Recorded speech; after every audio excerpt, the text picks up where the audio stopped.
MP की पूर्व महिला एवं बाल विकास मंत्री इमरती देवी का सियासी रसूख आज भी कायम है। सत्ता चली गई, चुनाव में पराजय का मुंह देखना पड़ा, पर सरकारी बंगले पर कब्जा बरकरार है। इमरती देवी को दिसंबर 2020 में बंगला खाली करने का नोटिस दिया गया था, पर 1.5 बीघे में फैले सरकारी बंगले से इमरती को इस कदर प्यार है कि नोटिस के बावजूद बंगला खाली नहीं किया। वहीं मामले पर अब सियासत गर्मा गई है। कांग्रेस पार्टी ने ट्वीट कर हमला किया है। कांग्रेस का शिवराज सरकार पर वार।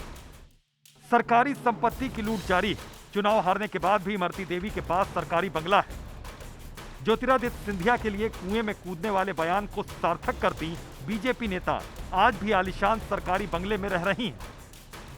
कांग्रेस का सीएम शिवराज से सवाल, इमरती के लिए आज भी आलीशान बंगला खाली क्यों? ये बंदरबाट क्यों? वहीं शिवराज सरकार के मंत्री विश्वास सारंग ने पलटवार करते हुए कहा कि 15 महीने की कांग्रेस सरकार में नियमों की धज्जियां उड़ाई गई। हमारी सरकार को पाठ पढ़ाने की जरूरत नहीं, कोई भी काम कानून के खिलाफ नहीं हो रहा है। इतना ही नहीं, अगर ऐसा है तो कमलनाथ को भी बताना होगा कि 30 साल से भोपाल में उनका बंगला क्यों था। कांग्रेस ने क्या 15 महीने में किया, ये हम सबको और आप सबको मालूम है। वही लोग जो लगातार शासन प्रशासन के नियमों की धज्जी उड़ाते थे, वो आज हमें पाठ ना पढ़ाएं। हमारी सरकार में कोई भी नियम विरुद्ध कार्य नहीं हो रहा। यदि ऐसी ही बात थी तो फिर कमलनाथ जी को यह भी बताना पड़ेगा कि पिछले 30 साल से भोपाल मध्य प्रदेश की राजधानी में उनके पास बंगला क्यों था। मुझे लगता है इतनी छोटी बातों में कांग्रेस ना पड़े। इस समय महामारी के खिलाफ जो जंग लड़ी जा रही है उसमें सरकार का वो साथ देंगे तो जनता का ज्यादा हित होगा।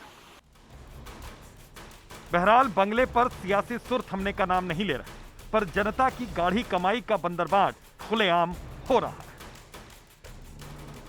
मध्य प्रदेश में एक बार फिर बंगला पॉलिटिक्स शुरू हो गई है। कांग्रेस की तरफ से एक ट्वीट किया गया है और आरोप लगाए गए हैं कि मध्य प्रदेश की सरकार सरकारी संपत्तियों की लूट कर रही है।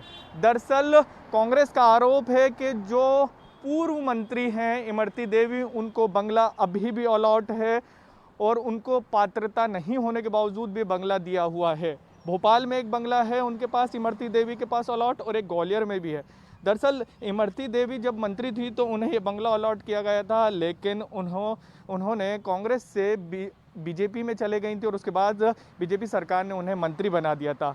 मंत्री बनाने के बाद उपचुनाव हुए थे, उपचुनाव में उन्हें हार का सामना करना पड़ा। हारने के बाद भी उन्होंने बंगला नहीं छोड़ा और इसी को लेकर वो निशाने पर है। इस वक्त कांग्रेस के 6 महीने के करीब हो गए हैं उपचुनाव को, उसके बावजूद भी बंगला खाली नहीं किया गया है। कांग्रेस की तरफ से लगातार आरोप लगाते रहे हैं कि जब सत्ता परिवर्तन हुआ था तब भी कांग्रेस के उन पूर्व मंत्रियों को भी बंगला खाली करने के निर्देश दे दिए गए थे सरकार की तरफ से जो पात्र थे। और एक बार फिर मध्य प्रदेश की सियासत में बंगला पॉलिटिक्स भी देखने को मिल रही है इमरती देवी के बहाने। कैमरामैन राघवेंद्र के साथ शब्बीर अहमद, न्यूज़ 24, मध्य प्रदेश, छत्तीसगढ़, भोपाल।